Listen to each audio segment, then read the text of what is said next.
Most of us have been led to believe that we procrastinate and make excuses because we're just weak-minded. Well, the truth is, procrastination and excuses are symptoms, not causes of why you can't get fired up and focused. And if we don't shift our thinking, we're going to continue to beat up on ourselves and fail to get unstuck when it matters the most, like right now. So if you have to make urgent changes, then keep watching, because this video is going to be an eye-opener. Work harder, run faster, think smarter.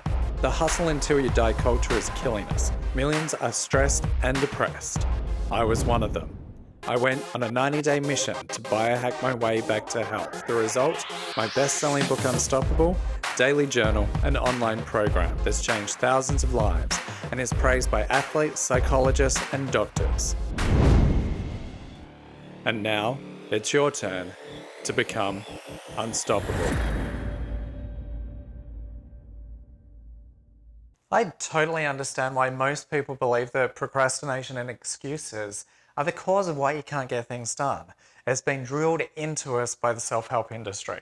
But the truth is, there are two sides to procrastination and peak performance. I want you to think of it like a coin. On one side, we have psychology, then on the other side, we have biology. Now, one can't exist without the other, and the other fuels the first, your peak performing psychology. Now, when your biology takes a hit, it kneecaps your psychology. You become unfocused, stressed out, and despite your conscious mind telling you that you've got to get urgent work done, and it needs to be done right now, you begin to exhibit symptoms like brain fog, headaches, fatigue that compel you to rest and recover instead of work. You see, your brain has an inbuilt safety switch known as self-preservation mode. It's like the circuit breaker in your house. It's designed to protect you from damage due to an overload or short circuit. In our case, it's when our primal mind prioritizes our safety over our goals, and it preserves what energy we have left over for vital bodily functions.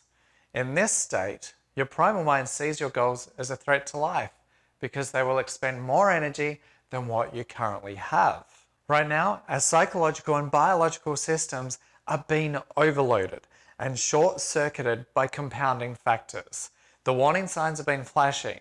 Now, these signs can be brain fog, intense fatigue, and headaches that are telling you that something has to change and that something is wrong. Now, if things don't change, you're going to experience burnout, and that's when things go from bad to worse. So how do you overcome procrastination and get yourself unstuck when it matters the most? Well, to master your energy and emotions, we have to monitor and manage them. This can take as little as 60 seconds each day, but there are 16 triggers in total. 8 out of the 16 include, number 1, physical and mental stress, such as over-exercising and having too much on your plate. 2, poor food choices that lead to inflammation, that are going to make you feel sluggish and lifeless and lead to mental cognition being slowed down significantly. 3, poor sleep quality that completely derails your day. 4, poor gut health that results in you not absorbing key nutrients from your diet that are going to be critical for your cognitive function. 5, a poorly ventilated room that can cause brain fog and sluggishness.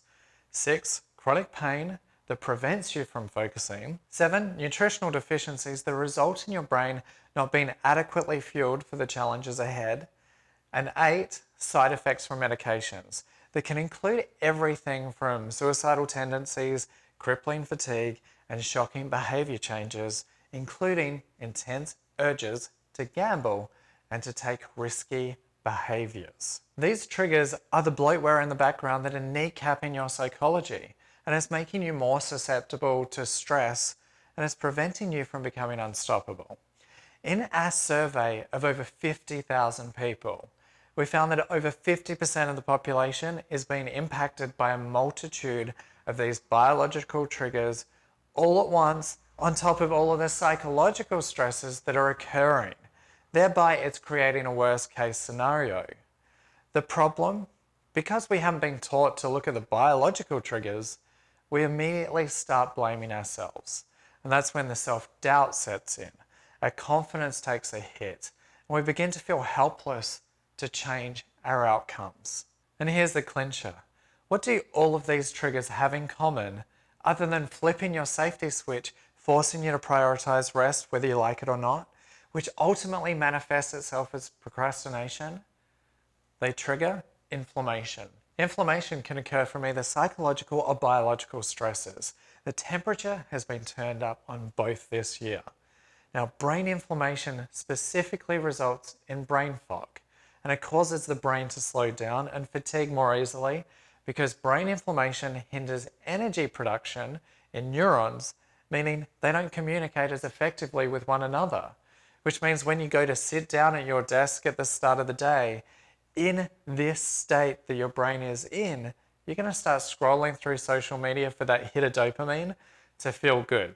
But it's going to mean that you lose focus, you're not going to focus on tasks that have a meaningful impact on your life, and it also means that you're going to lose sight of the bigger picture, the vision that's ultimately going to pull you through the train wreck that this here is. I want you to understand this. This is a completely normal biological and psychological response to these triggers. Your behavior is completely normal. Bottom line is, there's nothing wrong with you. When you make excuses and when you procrastinate, it's your brain seeking relief. It's doing its job. You're not putting off tasks and making excuses because you're weak-minded. That's a gross oversimplification of the problem. So what do you do about it? Well, to get yourself back into alignment, your very first step is to focus on you, both sides of the coin, psychology and biology. Now, I take 60 seconds at the start of every day to run through the triggers that slow down my brain function so I can address them as they arise instead of waiting for them to blow up in my face, which they always do. To help you get started, I've created a free quiz. And when you take it, you're also going to get access to free daily pages from the Unstoppable Journal, which are going to help you track these triggers. Print these pages out so you can schedule your day and start monitoring them within the next 7 days. This is literally your first step to taking back control of your life in a world that feels like it's descended into hell. The next question is, what do you do once you've identified these triggers, and how can you increase your energy, alleviate this brain fog, and get focused again? For that answer, you're going to have to wait for my next video. I'll see you then.